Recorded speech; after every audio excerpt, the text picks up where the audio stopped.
Así que Oscar les robo.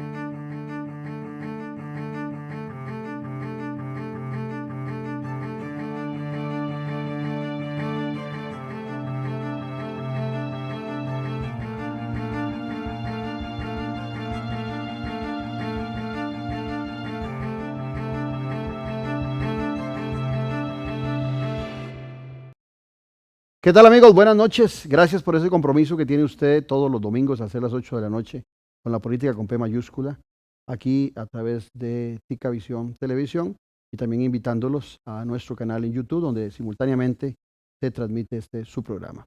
El día de hoy vamos a hablar de un tema que es sumamente importante, sobre todo dentro de la formación suya como ciudadano, el referéndum. ¿Qué es un referéndum? Porque hay mucha desinformación, los ciudadanos no saben el mecanismo, no saben inclusive autoridades políticas de nuestro país que hablan del referéndum, ellos mismos desconocen el mecanismo y es importante que usted lo conozca a detalle. Para eso hemos invitado a dos expertos y dos investigadores y estudiosos del tema. El primero de ellos, don Andrei Cambronero Torres, que es letrado y abogado del Tribunal Supremo de Elecciones y el experto en estos temas en el tribunal. Y don Sergio Araya Alvarado, politólogo y analista político, quien también nos va a ayudar a comprender el tema del referéndum, que sin duda es un lindo instrumento democrático. Bienvenidos ambos. Muy buenas noches, don Claudio, don Sergio, y bueno, a todas las personas que nos observan este domingo.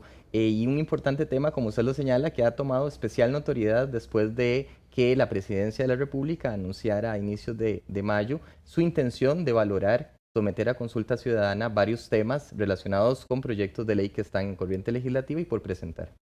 Sergio, buenas noches a ustedes, a quienes nos están siguiendo a través de las distintas plataformas. Efectivamente, es un instrumento valioso de esa democracia directa que trata de compaginar con la democracia representativa. Pero bueno, y lo vamos a ver a lo largo del programa, cada país tiene sus propias particularidades. El referéndum per se es algo positivísimo porque le permite al ciudadano ser de alguna forma colegislador. Pero no es igual la figura del referéndum en Uruguay, por decir algo, que se ha estado, digamos, evocando tanto ese ejemplo, en Venezuela, donde incluso se hacían referéndums constantemente, últimamente ya no tanto, pero al principio con Hugo Chávez se hacían con mucha frecuencia, a como está establecido aquí en el ordenamiento nuestro, la figura del referéndum. Correcto. Bueno, ya venimos con ese tema, no se separe de nuestra señal.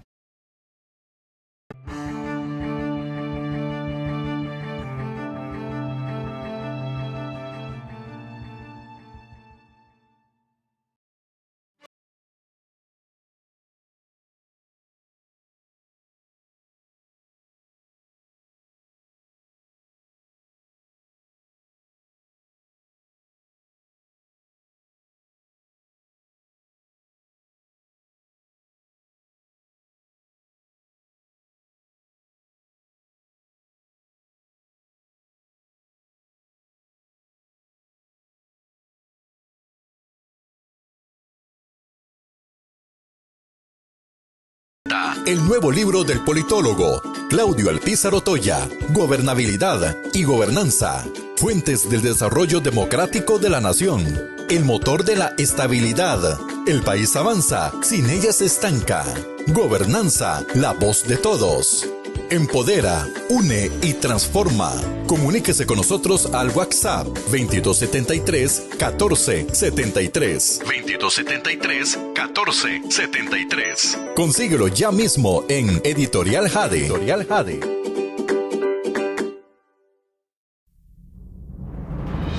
Café y palabras, porque la política sí importa. De lunes a viernes a las 10 a.m. Sintonícenos ahora en ticavisiontv.com/señal-radio. ticavisiontv.com/señal-ticavisión. Descargue el app para iPhone y Android. Ticavisión Radio.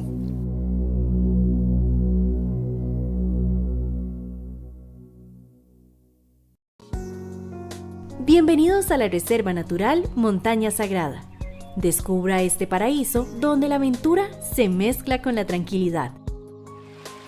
Disfrute de un día alejado de la ciudad en contacto directo con la naturaleza. Observe aves, plantas y permítase recargar energías en familia. Haga de sus vacaciones un recuerdo inolvidable. La Reserva Natural Montaña Sagrada le espera. Mantente informado con lo último que pasa en el país en nuestro sitio web www.ticavisiontv.com. Las noticias más destacadas al instante. Noticias Ticavisión, nacionales e internacionales. Las noticias e información en un solo clic. En Copelesca Almacenes, le invitamos a conocer los medios por los cuales usted puede realizar sus compras, cotizar o consultar sobre los productos, con la facilidad y comodidad que solo sus almacenes Copelesca le ofrecen. Visítenos en cualquiera de los almacenes físicos. No se mueva de su casa y realice sus compras desde el almacén virtual. Contáctenos directamente desde donde usted se encuentre, por medio de la línea de WhatsApp 8668-2222. Copelesca Almacenes. Soluciones para todas sus necesidades en un solo lugar.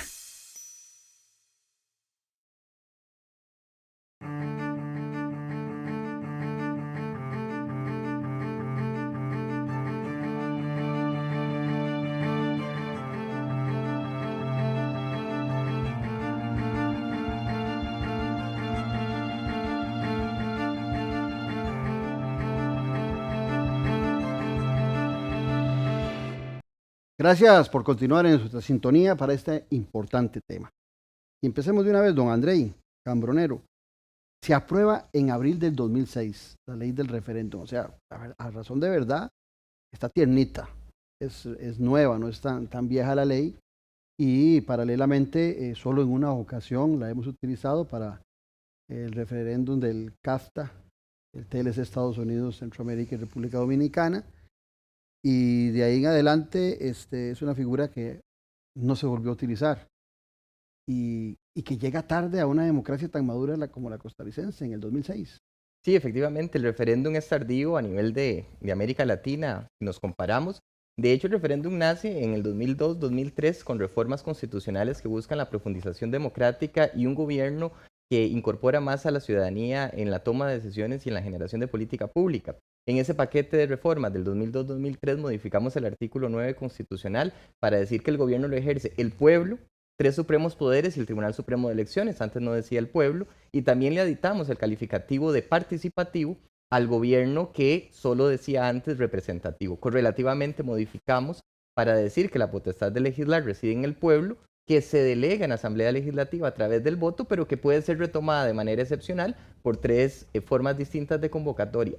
Pasaron muchos años sin que la ley que pudiera operacionalizar el instituto se aprobara. De hecho, el de entonces defensor de los habitantes fue el que interpuso una acción de inconstitucionalidad por omisión ante la Sala Constitucional y fue la Sala Constitucional la que le ordenó a la Asamblea Legislativa en un plazo específico emitir la ley de regulación del referéndum. Y es esta justamente que se aprueba a inicios de 2006. ¿De dónde había salido la iniciativa?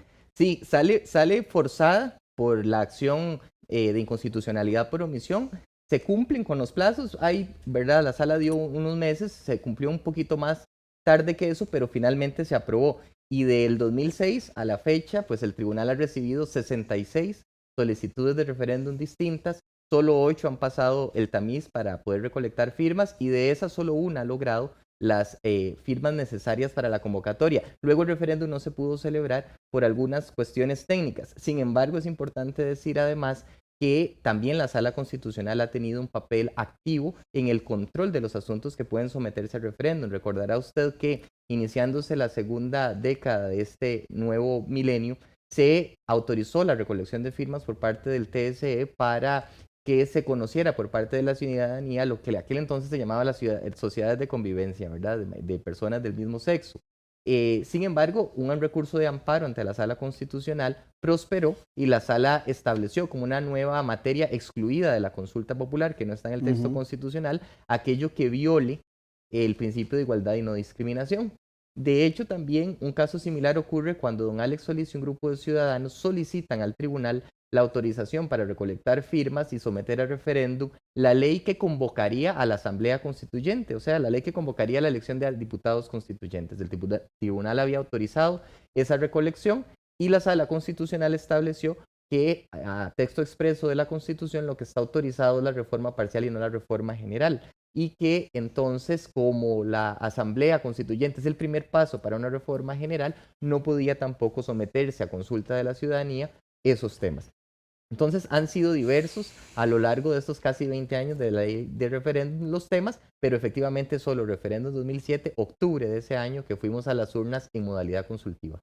Interesante lo que nos dice André y Sergio, porque analizando el fondo y viendo cómo llegamos a tener esa figura en nuestro ordenamiento jurídico, no nació de los partidos políticos, no nació de los diputados, no nació del Poder Ejecutivo, como que el interés de darle voz a los que eligen no estaba muy representado en nuestra clase política también para considerarlo para temas importantes.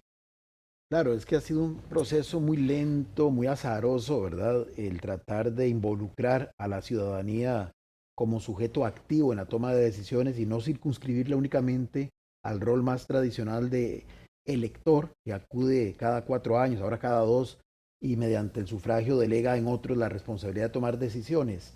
Es un tema interesante porque inclusive si uno ya revisa la misma normativa y bueno, y además las resoluciones de la Sala de lo Constitucional, que para los efectos forma parte del Estado, y podríamos decir, aunque sea otro poder, y forma parte de la élite que conduce la sociedad desde lo político, en este caso desde la dimensión de la administración de justicia, interpretación de las normas y demás, del ordenamiento jurídico, pero uno nota siempre ciertas dificultades para hacer aún más operativo todo este esfuerzo para implementar ese precepto constitucional de que el gobierno lo ejerce también el pueblo. Y agreguémosle, nada más interrumpo para esto, agreguémosle que la Sala Constitucional aparece en los 90, si mal no recuerdo, en los años 90, o sea, antes de eso pudo haber sido más sencillo haber creado la figura desde la Asamblea Legislativa. Sin embargo, nunca hubo voluntad. No, y es interesante, vean, desde los 90 se da todo este fenómeno de buscar una mayor participación, democratización, que inclusive ha ido de la mano con otra esfera que también ha sufrido muchísima limitación, que es la parte de la descentralización y del fortalecimiento de lo municipal, que aunque sigue siendo una cara de lo institucional, la élite de poder centralista, que está muy arraigada en la cultura política costarricense y en nuestro diseño institucional, también le costó mucho ir soltando, digamos, como un poquito de poder, y aún hoy todavía hay muchísimas limitaciones para que el régimen municipal sea algo sólido y completamente una unidad de gobierno realmente con, digamos, todas las atribuciones que aspiracionalmente uno quisiera que tuviera. Pero lo que quería decir es que desde los 90 viene esta tendencia de involucrar más a la gente, de tomar más su conocimiento, su sentir en las decisiones políticas, pero siempre cuesta mucho, recuerdo inclusive, y todavía hoy hay figuras que decían, pero por ejemplo, cuando se van a las audiencias ciudadanas o espacios de consulta, ¿para qué eso? Si para eso ya el pueblo cumplió con su papel activo delegando en mí. Sí, yo soy el representante en la Asamblea y por tanto tengo que estarle consultando a todo el mundo. Y es interesante porque ese tema, al principio es un tema de resistencia casi que cultural, pero hoy, y ojo que grave, y además ahora que soplan vientos de populismo en muchas partes del mundo, ¿verdad? Y de gobiernos autocráticos o de liderazgos autocráticos, también se está esgrimiendo una justificación que puede resultarle dulce a los oídos de algún sector de la población. Y es decir, es que tanta consulta, tanto involucramiento hace más engorroso los procesos de toma de decisiones, dificulta más la gobernabilidad y lo que requerimos es eficiencia y eficacia en la toma de decisiones.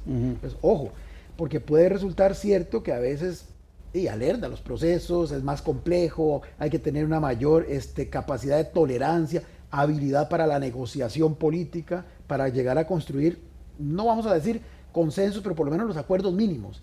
Y por supuesto, ¿verdad? Esa sensación de que todo esto alerta la respuesta a mis necesidades, cuidado y vuelve legítimo el más bien reversar estos procesos.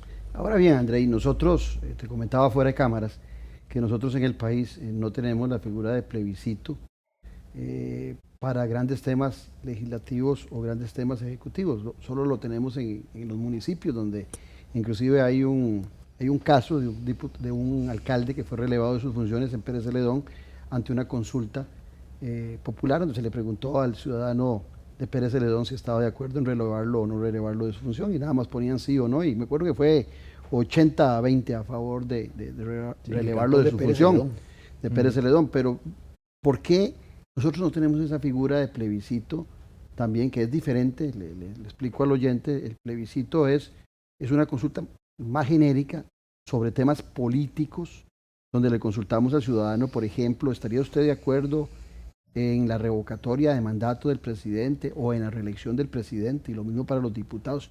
No tenemos esa figura. Lo que tenemos es solamente el referéndum para leyes, el referéndum para aprobar modificaciones constitucionales o proyectos de ley.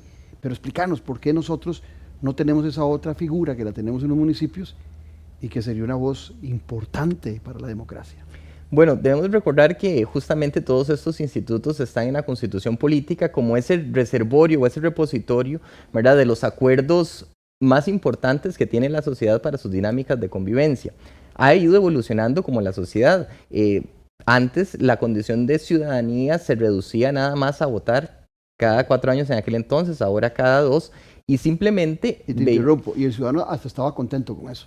Claro, claro. Sin embargo, nuestro texto constitucional es muy particular porque dice que la ciudadanía es el conjunto de deberes y derechos de carácter político. Y es que ser ciudadano en una democracia impone deberes también. Exacto. Entre ellos, una participación activa, informada y de manera responsable sobre las tomas de decisiones que se tienen a lo largo de toda la vida como ciudadano, que inicia, en el caso costarricense, a los 18 años, pero tiene que ver con este tipo de decisiones políticas que están justamente en el texto constitucional.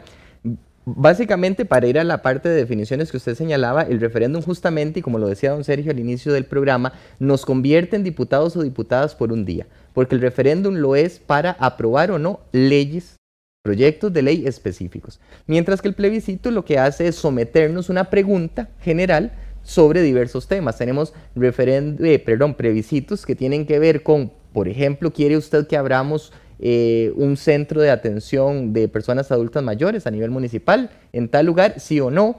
¿Quiere eventualmente que se lleven a cabo tales políticas de desarrollo cantonal deportivo? ¿Sí o no?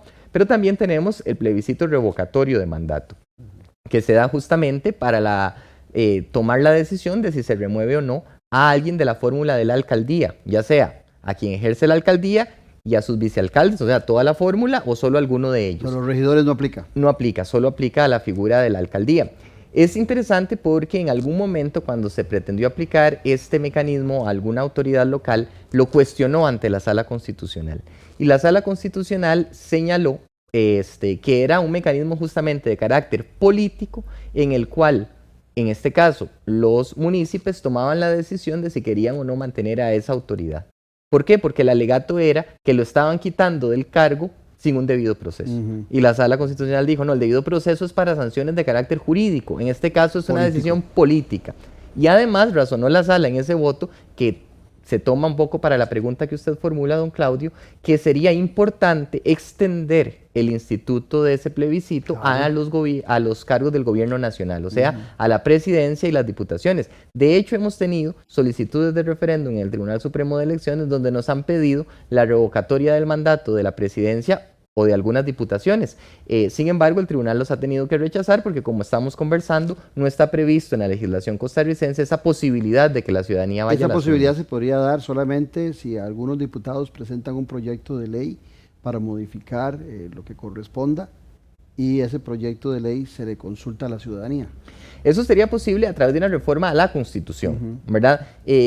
Claro que hay... Eso requiere 2 legislaciones. Eso requiere un mecanismo agravado, ¿verdad? Que requiere varias, digamos, votaciones en el plenario legislativo, pero además, si se quiere llevar al referéndum, porque es posible llevar al referéndum reformas parciales a la Constitución, requeriría como paso previo, necesario y obligatorio que ya por lo menos se haya dado una primera votación en Asamblea Legislativa. Con el referéndum sobre leyes ordinarias eso no ocurre, porque la ciudadanía podría llevar a consulta un proyecto de ley que el mismo grupo gestor interesado redacte y formule. Te hago una pregunta ahí. Una primera votación, no necesariamente favorable al proyecto. Sí, tiene que quedar aprobado, tiene que ser aprobado. Ahora, Sergio, con mucha frecuencia se dice la voz del pueblo, la voz de Dios. Yo tengo mis dudas de esa frase, ¿verdad? Pero vamos a ver, si esa frase es cierta, el plebiscito debería ser, como bien lo explicaba ahora Andrei, un instrumento valiosísimo en nuestra democracia, donde nosotros le consultemos, ¿está usted de acuerdo con la reelección presidencial? ¿Está usted de acuerdo con la revocatoria de mandato del presidente? ¿Sí o no? Y el pueblo irá a votar en plebiscito y si dice sí o si dice no, pues accionan en este caso los diputados para complacer al ciudadano que ha dicho que está de acuerdo en una revocatoria de mandato o en una reelección inmediata. Sí, ese es un punto importante porque, claro, la diferencia puede resultar un poquito compleja al principio o que no se logre percibir la diferencia entre los dos institutos. Porque, por ejemplo, en el caso del plebiscito, como bien decía Andrei, son más temas de naturaleza general o política, ¿verdad? Porque si ya yo le pregunto a la gente, digamos que se pudiera dar esa posibilidad, ya eso implicaría una afectación jurídica, que entonces tendría que traducirse en una iniciativa de ley. Era únicamente como para que las y los legisladores, por decirlo así, en vez de aplicar una encuesta, ¿verdad?, generalizaran ahí sí una consulta a la totalidad de la ciudadanía para ver cuál es el sentir ciudadano con respecto a ese tema. Porque vamos a poner este escenario totalmente hipotético y que aclaramos, en este momento en Costa Rica no se puede. En un plebiscito se le pregunta a la gente, ¿usted aceptaría que la reelección, en vez de ser como es ahorita, bueno, habría que redactar la pregunta muy clara, pero digamos que sea sucesiva, o inclusive, voy a ponerlo más grave, como ya suele pasar en otros países en América Latina, indefinida. ¿Acepta usted que la reelección presidencial sea indefinida? Como eran los alcaldes. Correcto.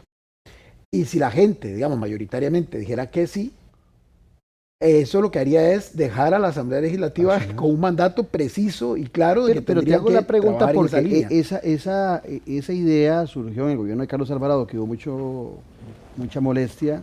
Muchos querían que hubiese la posibilidad de revocatoria de mandato. Claro. Y ahora, al principio de este gobierno, cuando tenía una popularidad de 80, ahora le ha bajado a 50, algunos hablaban de una reelección inmediata y no la que tenemos, que es 8 años posterior. Pero por otro lado también el tema de los diputados, de la forma de elegir los diputados, por supuesto, es algo que los ciudadanos piden a gritos cambiar la fórmula. Sí. No, aquí iba a agregar algo más. Me parece que todos estos escenarios, ¿verdad? Y este clamor y bueno, y estas acciones que lamentablemente para sus interesados no pudieron continuar porque no se apegaban a la ley, al final lo que está planteando es algo más sensible y es una suerte que eso, o otra luz luz amarilla de alerta, lo que está evidenciando es un debilitamiento importante de la solidez y de la efectividad del Instituto de la Representación Política. Porque vamos a ver, todos estos instrumentos deben de darse para complementar la figura de la democracia representativa, que es el pilar sobre el que se sostiene nuestro sistema político.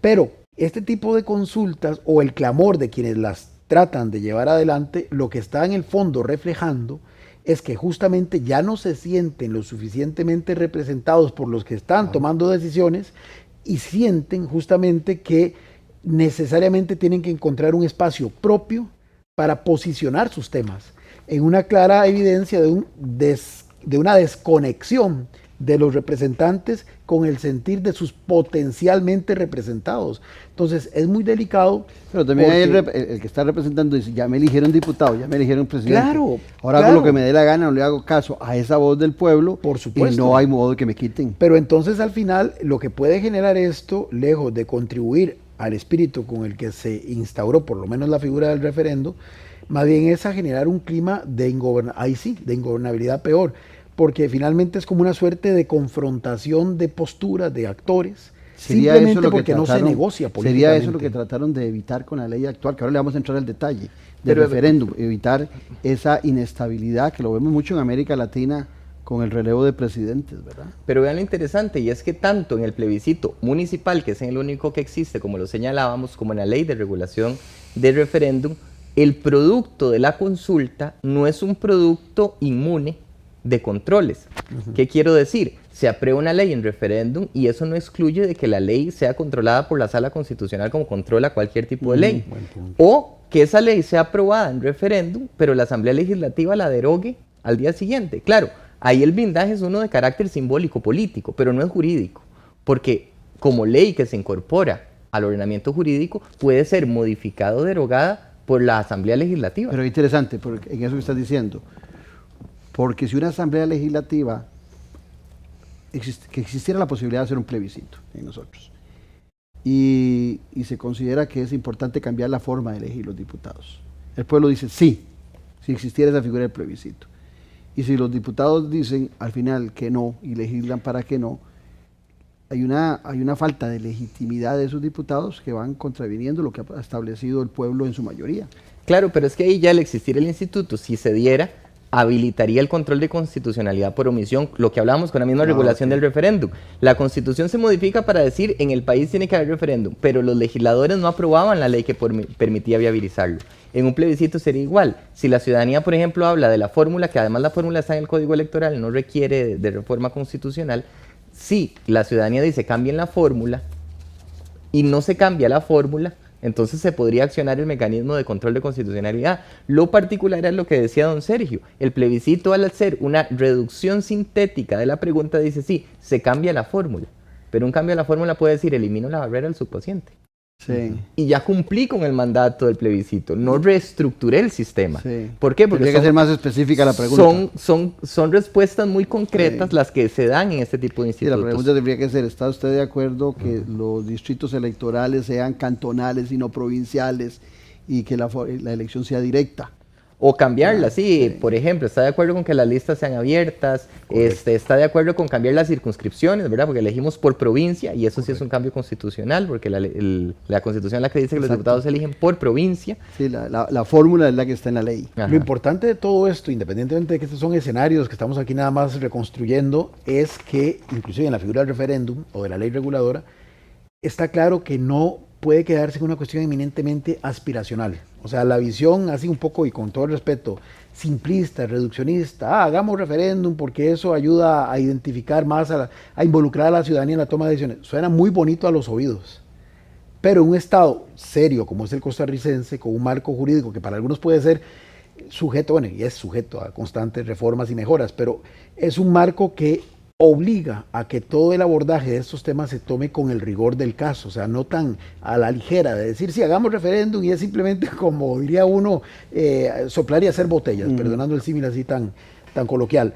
Es mucho más complejo que eso, porque hay muchos elementos en juego. Aquí Andrei, que ha venido citando algunos que son particularmente sensibles. Vea qué interesante. Pero en eso, si el presidente, entre los temas que ha dicho, los 7 temas, ha hablado de la ciudad-gobierno, y si no hay proyecto de ley, si no hay nada establecido alrededor de la ciudad-gobierno, ¿qué le va a preguntar el presidente a la ciudadanía? Porque nosotros tenemos la posibilidad de referéndum, pero no del plebiscito que avale esa figura. Hay que, para comenzar, vamos a ver, y aquí hablo del presidente porque es el que lo citó en su discurso del pasado de mayo, pero podría ser cualquiera otro de esos 66 que han intentado por la vía de la iniciativa ciudadana.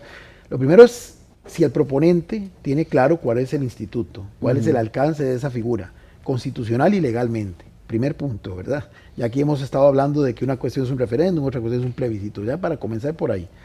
Segundo, si partamos de que lo tienen claro, entonces tienen claro toda esa parte procesal. Dicen que en los detalles es donde está el diablo presente. Porque la gente se imagina, sí, a la ciudad de gobierno, y se imagina el día siguiente el presidente volando palo y pico. Eso es lo que quería llegar cuando decía hace un rato de que no es soplar y hacer botellas. Es decir, la cosa no es simplemente decir, sí, vamos a convocar, la gente se reunió, todos dijeron sí o todos dijeron no, y perfecto. No, la cosa es más compleja que eso.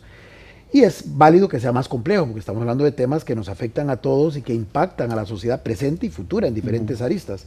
Pero entonces, tener muy claro cuál es el alcance de las normas que hay, que pueden ser mejorables esas normas, indiscutiblemente. Yo decía al inicio, o sea, las normas nuestras no son idénticas a las de otros países. Con el análisis comparado podríamos enriquecer nuestras normas si es que juzgamos, ¿verdad?, que nuestras normas tienen algunas deficiencias. Se mostró que tenían algunas deficiencias cuando se implementó la única vez que se hizo en octubre de 2007 y creo que a raíz de eso se le hicieron algunos ajustes a la ley de regulación del referéndum, me parece, fruto de la experiencia de cuando en su momento se implementó la ley aprobada en 2006.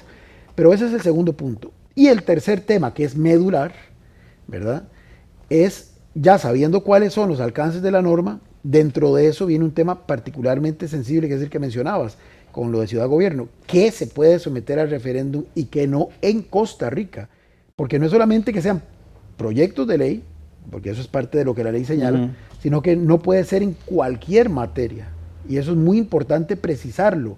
Es decir, y no es porque yo no quiera que se someta al referéndum, es porque el legislador allá en el año 2006 planteó, y bueno, y antes en la reforma constitucional lo dejó claramente establecido, cuáles materias no se podían someter al referéndum, más lo que la Sala Constitucional ya emitió. Ahora, que de algunas de esas temáticas quisiéramos que se sometieran al referéndum, bueno, ahí habría que reformar la Constitución y reformar la ley para incorporarlas, analizando si la Sala Constitucional no considera que es indebido haber hecho esa reforma. Acabando esta parte, porque creo que era importante para quienes nos ven comprender la diferencia entre un plebiscito y un referéndum, porque yo soy muy necio con esos temas, Andrei.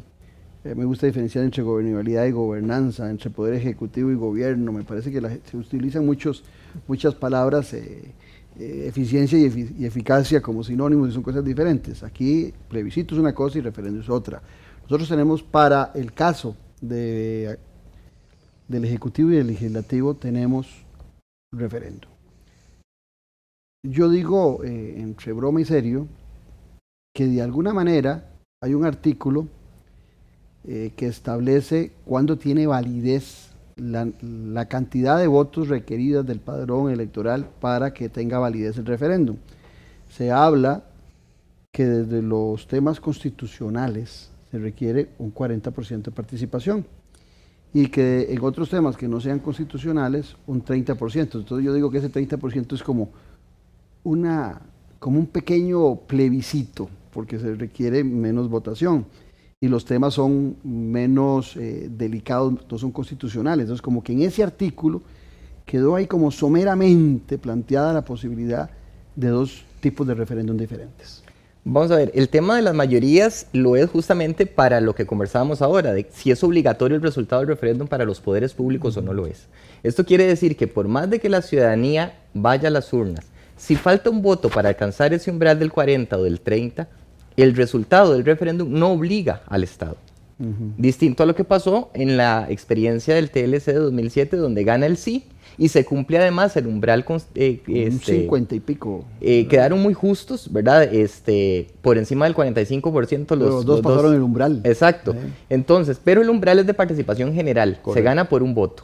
Entonces, los proyectos de ley que hubiesen requerido en la Asamblea Legislativa de haber pasado por el trámite ordinario de producción de la ley 38 votos en el plenario, requerirían de entonces la participación del 40% del padrón electoral nacional. Esto es que... eso es diferente para aclararlo, porque digamos uno dice se requiere el 40% de los que votaron para elegir el presidente de la República. Aquí es diferente, es el 40% del total del padrón en participación. O sea, que hayan ido a las urnas el 40%, independientemente de cómo votaron, porque puede ser que una tendencia, el sí gane por un voto o sea el no el que gane por un voto. Pero mientras fue a las urnas el 40% se da por satisfecho. Un poquito menos de 1,5 millones. 1.440.000 electores aproximadamente, el 40%. Para que tenga validez. Para que tenga obligatoriedad para el Estado. O sea, que si gana el sí, para que se publique la ley y entre en vigencia. Y gana el que tiene un voto más. Exactamente. Y si gana el no, para que se archive el proyecto. Pero lo que hablábamos ahora, no hay candados. ¿Por qué? Porque si gana el no al día siguiente, un diputado puede volver a presentar el proyecto a la corriente legislativa. No pasa nada. No es como en otras legislaciones donde si gana el no, hay un periodo de veda en el cual el proyecto no puede volver a ser sometido al procedimiento ordinario de producción de la ley. Y en el caso del 30%, lo que se establece es aquellos proyectos de ley que hubiesen sido tramitados en la Asamblea Legislativa y requieran para su aprobación mayoría absoluta, solo 29 votos en plenario, entonces eso se aprobará en referéndum si participa el 30% del padrón, poquito más de 1 millón de personas. Sergio, te veo con ganas de... No, ese tema que acaba de plantear Andrés es súper clarísimo, más a propósito de todo esto que hemos estado escuchando en este momento y que nos tiene aquí reunidos esta noche. Y es que si se hace un referéndum, como has planteado, señor presidente, multitemático, tendría que contemplar esas diferentes votaciones. Y es posible, sí, porque en algunos va a ocupar 30% y en otros va a ocupar 40%. Porque habría que analizar si cada uno de los proyectos de ley sometidos a ese referéndum, qué mayoría requiere para que en el trámite legislativo ordinario interesante eso, cumplirse. Porque digamos si hay solo una participación del 30% y el presidente hace 10 preguntas, aunque sean sí en todas, esa es una muy buena. Solo tendrían validez aquellas que requerían un 30 y no un 40, pero ahora le pregunto, Andrei, ¿es factible hacer un multitemático? Porque oía al expresidente del Tribunal Supremo de Elecciones, al señor Sobrado, decir que se ocupaban 180 firmas más o menos, que es lo que se ocupa para hacer un referéndum, sí, que si habían, por decir algo, si habían 10 preguntas, se ocupan 180 firmas para cada 180.000. 180.000, sí, perdón, 180 es muy fácil. 180.000 para cada una de las preguntas. ¿Ustedes tienen ya una noción en el Tribunal Supremo de Elecciones sobre eso? No, pero creo que a propósito de lo que usted decía de clarificar términos, es particular. Ya hace algunos años al Tribunal Supremo de Elecciones, de cara al Bicentenario, llegó una propuesta ciudadana en la cual una persona había redactado su propio proyecto de ley. Y el proyecto de ley pretendía varias cosas. Pretendía modificar la Ley General de Salud para ponerle precio máximo a las medicinas. Pretendía modificar el Código de Trabajo para un salario mínimo vital en el sector privado. Pretendía habilitar al ICE a la construcción de obra pública. O sea, era un proyecto de ley que decía, modifíquese el artículo tal de la ley tal, modifíquese la ley tal. Y el tribunal le rechaza, diciendo que se viola dos principios, que es el de votante informado y el de autodeterminación del votante. ¿Por qué? Porque si yo estaba a favor, por ejemplo, de uno de esos temas, pero en contra de otros, al sintetizarse la decisión a un sí o a un no, había un conflicto para el elector. De esa sentencia lo que podemos concluir entonces es que si se van a llevar a consulta varios temas, tienen que ser en proyectos de ley separados. O sea, el proyecto de ley solo puede tratar sobre un tema que sea conexo, que sea de la misma naturaleza, y no como este, que era un único proyecto de ley que pretendía modificar varias leyes. Eso sí está claro. Pero no hay todavía una posición del Tribunal Supremo de Elecciones en relación de si se hacen 10 consultas separadas. Exactamente. Se ocupa siempre la misma cantidad de firmas, 180.000. Todavía no hay dos cosas que no están claras. El artículo 10 de la Ley de Regulación del Referéndum establece que es posible, si se tramitan varias iniciativas ciudadanas en el mismo o en tiempos similares, podrán acumularse para ser conocidos en el mismo acto comicial, o sea, para ser conocidas el mismo domingo, porque el referéndum se celebra un día domingo. Y que es interesante porque el plazo máximo para celebrar un referéndum es julio del 2025. Antes de eso podría llevarse a cabo, pero julio del 2025, ya el último domingo de julio es el último día. Bueno, de julio a julio sería más o menos, porque también exige que sean 6 meses después de una elección. Claro, pero esto es... No, solo exige la veda elección presidencial. Ajá. De hecho, incluso podríamos tener una urna más en una elección municipal donde votemos por un referéndum. Entonces, las elecciones municipales no se contemplan. No se contempla la veda, porque la veda, lo que dice la norma es de una elección presidencial. Entonces, en este tema de cuántos proyectos de ley máximos podemos someter, que tienen que ser sometidos de manera separada, o sea, el elector tendrá la posibilidad de decir sobre el proyecto tal, sí o no, sobre el proyecto tal, sí o no. ¿Hasta cuántos? El tribunal no ha tenido la oportunidad de decirlo, o si incluso si hay límite o no, ¿verdad? Porque es algo que dejó abierta la ley. Y yo agregaría que ese artículo 10 al que menciona don Andrei, también podría haber una discusión. Yo lo infiero, yo leyendo la ley, y sin ser jurista, aclaro, que hace alusión únicamente a cuando la fórmula para activar el referéndum es la de la iniciativa ciudadana, la de los 180.000 firmas y demás. Porque no pareciera, por lo menos desde mi perspectiva, habría que ver qué dicen otros sobre el tema, que si es por lo legislativo y ejecutivo, que sería el procedimiento más expedito y el único con el que se ha implementado el referéndum en la práctica, desde mi perspectiva no cubriría el artículo 10 ese escenario. ¿Qué pensás vos, Andrei, de eso?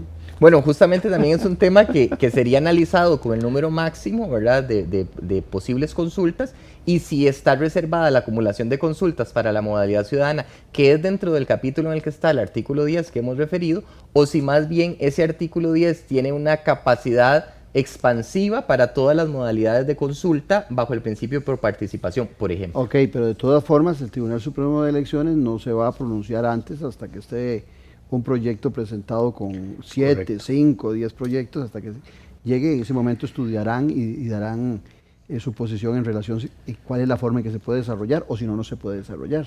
Correcto. Incluso en ese momento sería la fase para decir si se requieren 181.000 firmas para todo o 181.000 firmas para cada uno. ¿Y eso es potestad del tribunal o tendría que ir a consulta constitucional? Es del tribunal. De hecho, es importante decirlo, cuando uno activa la modalidad de referéndum por iniciativa ciudadana, no es que llega al tribunal con las cajas de firmas, no. Hay una etapa preliminar que es bastante trabajosa porque así la diseñó la ley, para llegar al banderazo del Tribunal Supremo de Elecciones de decirle, ahora sí recojan las firmas. Antes de eso, hay una serie de 5 o 6 pasos que deben cumplirse necesariamente y superarse exitosamente para que usted pueda ir con las hojas a recoger las firmas. Y las hojas son ciudadanas. oficiales, Sí, señor. no son un cuadernito que cada ciudadano no, sale es que yo a saco recoger una firmas. hojita de mi cuaderno, Sí, jamás. y después son todas las firmas verificadas. Sí, después de que se recogen y pasado todo el trámite que podemos hablar luego, el tribunal tiene 30 días para revisarlas. ¿Qué revisamos? Que el número de cédula... 180.000 firmas 181.000, sí, en aproximadamente. 30 días. En 30 días. Nosotros verificamos... Eso se llama popularmente bretear. Sí, sí.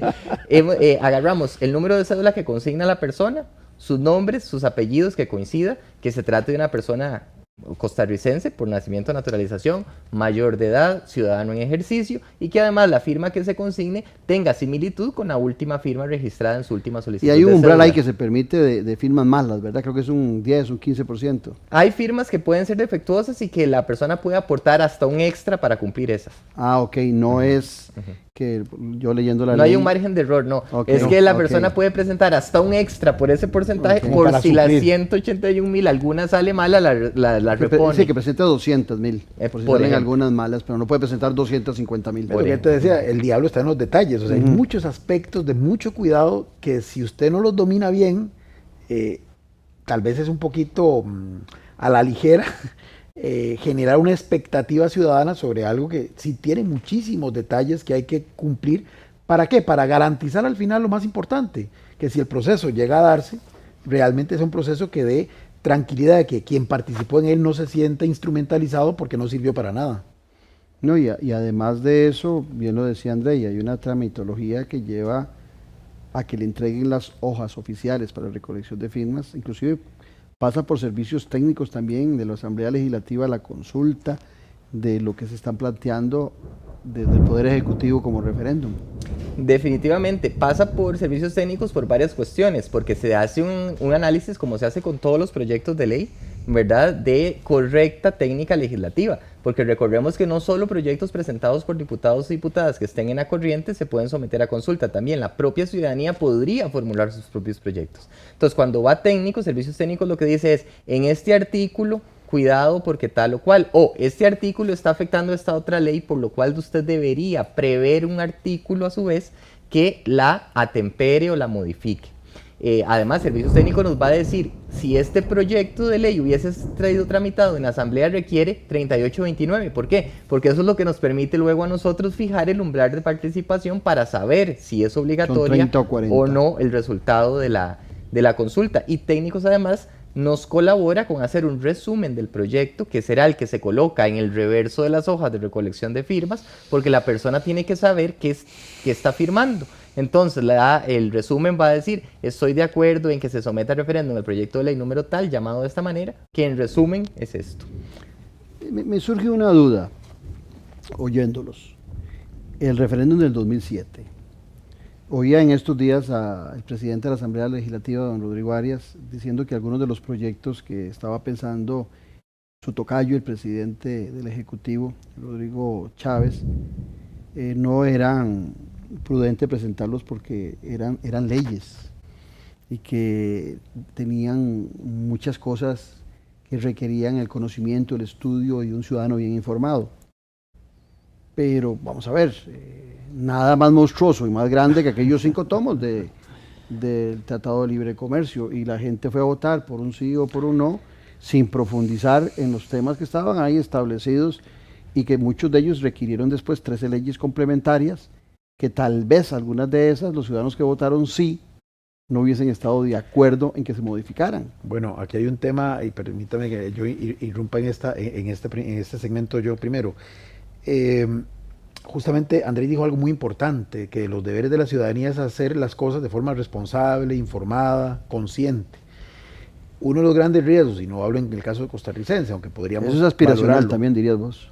en algunos aspectos queda la norma eso, como una aspiración, porque, digamos, en otros países es evidente que muchas veces el referéndum se ha utilizado como un mecanismo para, vamos a ver, para legitimar forzadamente posturas que de por sí ya han sido previamente definidas, conceptualizadas y totalmente consolidadas por el Tiene régimen. una base de ignorancia en una Y ciudadanía. entonces, justamente, vamos a ver, y con todo el respeto, y no quiero que se ofenda a la gente, pero a veces, y no digo que sea el caso del 2007 en Costa Rica, pero a veces los referendos en otros países han cumplido el rol desde el punto de vista político y simbólico que cumplían en nuestras campañas electorales de hace 20 años las famosas manifestaciones o plazas públicas, ¿verdad? Porque era una forma de mostrar poder al adversario en aquel momento o al elector indeciso para hacerlo, digamos, inclinarse por uno u otro candidato.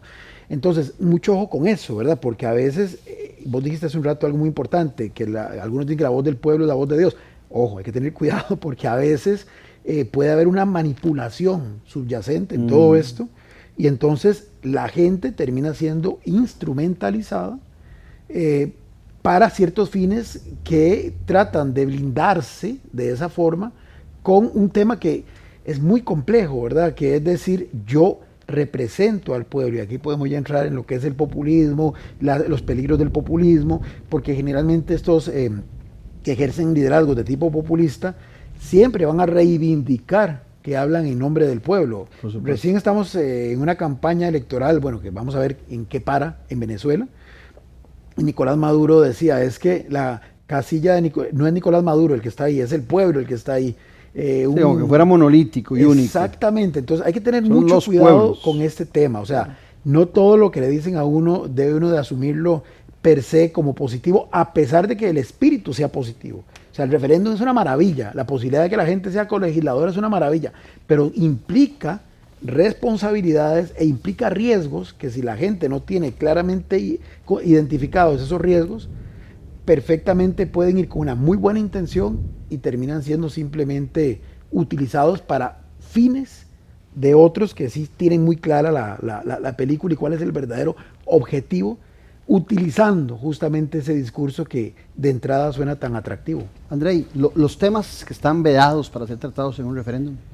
Es importante, ¿verdad? Porque muchas veces la gente piensa que es el Tribunal Supremo de Elecciones, como órgano del Estado regente del proceso del referendario, que es el que no quiere aprobar, ¿verdad?, la consulta en determinados temas. Sin embargo, en la reforma que estábamos conversando del año 2002-2003, que modificó la Constitución para introducir el referéndum, se introdujo una cláusula que se llama autolimitativa. ¿Por qué autolimitativa? Porque es el pueblo, a través de sus representantes, que se autolimitó en el conocimiento de ciertos temas. Y esos temas, en términos generales, es materia de pensiones, materia de seguridad, materia tributaria, crediticia, monetaria, empréstitos, contratos públicos y actos de naturaleza administrativa. O sea, es amplia la gama de temas que están excluidos de la consulta ciudadana por haberlo querido así, ¿verdad? El propio constituyente derivado del poder reformador de la Constitución. Temas administrativos, y me pongo a pensar en los que propuso el presidente, hay un montón que son temas administrativos. Es que eso, naturaleza administrativa es muy amplio. Muy amplio eso. Sí, naturaleza administrativa, porque recordemos de nuevo en este trabajo de diferenciación terminológica que el referéndum es sobre leyes, ¿verdad? Entonces hay actos que son del Estado de naturaleza administrativa. Por ejemplo, un decreto es un acto de naturaleza administrativa que no podría consultarse porque es una norma, sí, pero de naturaleza distinta a lo que es ley, ¿verdad? De hecho, también en materia de pensiones... Es interesante en eso, por ejemplo, se me viene a la mente así rápido, el decreto de moratoria para la explotación del petróleo no podría ir a referéndum, pero sí hubo en algún momento el ingeniero Roldán intentando hacer un referéndum para preguntarle a los ciudadanos si estaban de acuerdo o no con la explotación del petróleo en nuestro país. En la iniciativa de don Carlos Roldán lo que había era un proyecto muy elaborado sobre diversas formas de un aprovechamiento de la matriz energética costarricense de manera, digamos, diferente a como se hace ahora. Algunos de los artículos de lo que se hubiese convertido en ley es una iniciativa cuya recolección de firmas está autorizada, pero no han sido retirados los formularios de la autoridad electoral, tocaría esos temas, pero no es que es un decreto el que se está llevando a consulta, es una ley que a su vez toca ciertos temas. Pero también estas materias han sido, por ejemplo, objeto de interpretación por parte del Tribunal Supremo de Elecciones. La Constitución habla de materia de seguridad, el tribunal interpretó que es materia de seguridad externa, ¿verdad? Frente a amenazas externas, pero también interna. Hemos recibido, por ejemplo, solicitudes de referéndum para volver a instaurar la pena de muerte en Costa Rica. El Tribunal Supremo de Elecciones ha precisado que no solo va contra el derecho internacional de los derechos humanos, sino que también afecta, exacto, que la vida humana es inviolable, sí. Afecta justamente el tema de delitos, y los delitos están fuera del referéndum, ya lo dijo el tribunal. O sea, yo no podría someter a consulta una modificación al Código Penal para subir las penas. Entonces, o bajarlas. Está limitado a leyes. Crear, exacto. Pero a ciertas leyes. Pero a ciertas leyes, porque el código Penal es una ley, ¿sí? Pero yo no podría modificarlo a través del referéndum. Bueno, entonces ahora vengo a esto. Nos quedan 5 minutos, Sergio. Aquí no comprometamos a André y hablemos vos y yo.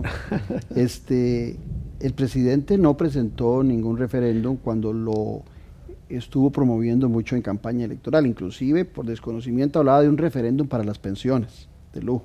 Lo cual, ya vimos de que todas formas, no se puede hacer. Pensiones es una de las cosas que no. Y si el presidente Chávez hubiera tenido esa voluntad cuando estuvo en un 75-80%, hubiese sido un momento muy oportuno para el referéndum ciudadano. Porque en la mayoría de los casos de los países que vos antes nombrabas, se hacen referéndums a sabiendas de que se van a ganar. No se corre el riesgo de las autoridades del Ejecutivo de hacer un referéndum, de lo van a perder. La popularidad del presidente ahora anda entre un 50 y un 55, ha disminuido, pero perdió 2 años en no hacer un referéndum. ¿Cómo ves vos la posibilidad de éxito? ¿Será una cortina de humo? ¿Será un desgaste? Porque bien lo acaba de decir Andrés, donde dio los tiempos.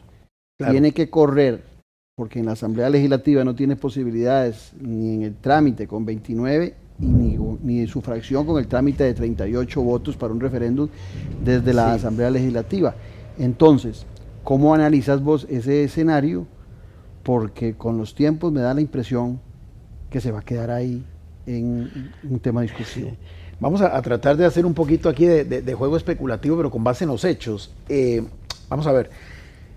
No solamente estamos ya en el inicio de la segunda parte, lo que inclusive ellos mismos han señalado, el segundo tiempo del periodo constitucional, recién acaba de comenzar el 3er año de los 4 que constituyen su periodo, y efectivamente uno podría suponer, y aquí es una suposición, que del primer año que era la curva de aprendizaje, que el segundo año que fue el tratar de que la Asamblea Legislativa se apropiara de algunas iniciativas que al Ejecutivo le eran de interés, y de acuerdo a lo que el propio presidente dijo en su discurso del 2 de mayo, sintió una reacción bastante limitada, inclusive a veces hasta negativa, de parte de este otro poder, en una circunstancia de que le están quedando únicamente ya 2 años, de los cuales sabemos el último año, lamentablemente, porque es una práctica en la realidad que se torna bastante improductivo, porque estamos en un proceso electoral y la mayoría de los que están involucrados se dedican más a pensar en clave electoral que en otra cosa. No debería de ser, pero así es como funciona. Podría estar, como se dice popularmente, jugándose el último cartucho y decir, bueno, vamos a intentar en este momento activar ese mecanismo porque ahora las circunstancias me obligaron a ello, me llevaron a esto. O sea, no es una cuestión de decisión totalmente pensada, reflexiva, sino que es una situación de contingencia. O es esto o no es nada. Podría ser. Ahora, cuando además yo escucho en el discurso, porque además recuerden que la puesta en escena del discurso, del tema, se fue haciendo con muchísima antelación unos días antes, inclusive dio conferencias, dio entrevistas y ahí lo fue introduciendo. Doña Pilar en el plenario legislativo lo anunció, creo que 2 sesiones antes de la del 1 de mayo y la del 2 de mayo. Yo esperaba sinceramente que si esto tuviera, digamos, como más reflexión previa, que en el discurso, que es un momento clave, porque además queda constando en actas, iba a venir no solamente la solicitud, la exhortación, sino de una vez los proyectos que serían sometidos a esa figura. Pero él al final lo que hace, lo hizo en forma muy genérica. Entonces, amarrando esto es que yo digo, bueno, pudiera ser que es más una aspiración, que fue como dejar la puerta entreabierta, creo. Que no deja de ser bueno para estar haciendo programas y ilustrando a la gente. Bueno, por supuesto, ha sido muy útil, porque inclusive esta ley, ya con algunas cosas que ha dicho Andrés, se ve que hay que modificarla para precisarla aún más.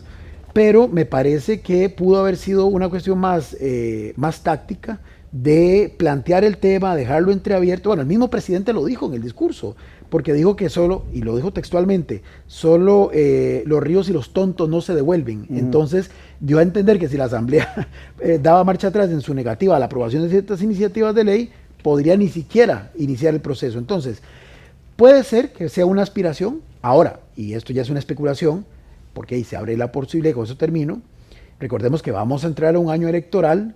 El presidente ha manifestado que aunque él no puede reelegirse, sí le gustaría que alguien similar a él condujera los destinos del país en los próximos 4 años. No, yo esto lo digo de 8, 16, bueno, 12. En un escenario donde hay ahora una alta volatilidad, donde no hay adherencia partidaria, donde lo que hay es una competencia de minorías, lo que está haciendo falta, y eso es lo que hemos observado en los procesos electorales anteriores, es un elemento cohesionador que garantice que una minoría lo suficientemente fuerte al menos quede sembrada en segunda ronda. Y perfectamente, y esto es una especulación mía, claro, un tema que podría cohesionar a una minoría lo suficientemente grande para pasar a una segunda ronda es llegar a una eventual necesidad de un referéndum. André, y para cerrar el programa, ¿cuántos referéndums nos dijiste que se han planteado desde el 2006? 66 solicitudes, ¿verdad? 66. De esas ha prosperado solo una, la del 2007, la del TLC, y la mayor parte de ellas han quedado en el camino por múltiples circunstancias, o porque son temas que están excluidos y entonces no pasan de la puerta, otros porque la Sala Constitucional ha conocido gestiones de amparo contra la autorización de recolección de firmas que hace el tribunal y ordena el archivo de las gestiones, otras porque no logran completar las 181,000 firmas en el plazo de 9 meses o 10 si se acogen a la prórroga, y básicamente eso ha sido el devenir de esas 66 iniciativas. Creo que le hemos dejado un menú riquísimo a los 57 diputados para que hagan proyectos interesantes, no solamente para revisar la ley del referéndum, para hacerla más amplia, sino también para revisar el tema de la posibilidad de tener plebiscito, la posibilidad de que el ciudadano pueda tener revocatoria de mandato, cambio de forma de escoger los diputados, ¿por qué no reelección de los diputados de forma continua, siempre y cuando se cambie la fórmula de escoger? ¿Por qué no reelección presidencial inmediata, siempre y cuando se cambie también o se le dé la posibilidad de relevarlo de sus funciones? Creo que les hemos dejado un menú bonito. Muchas gracias, Sergio, y muchas gracias, André.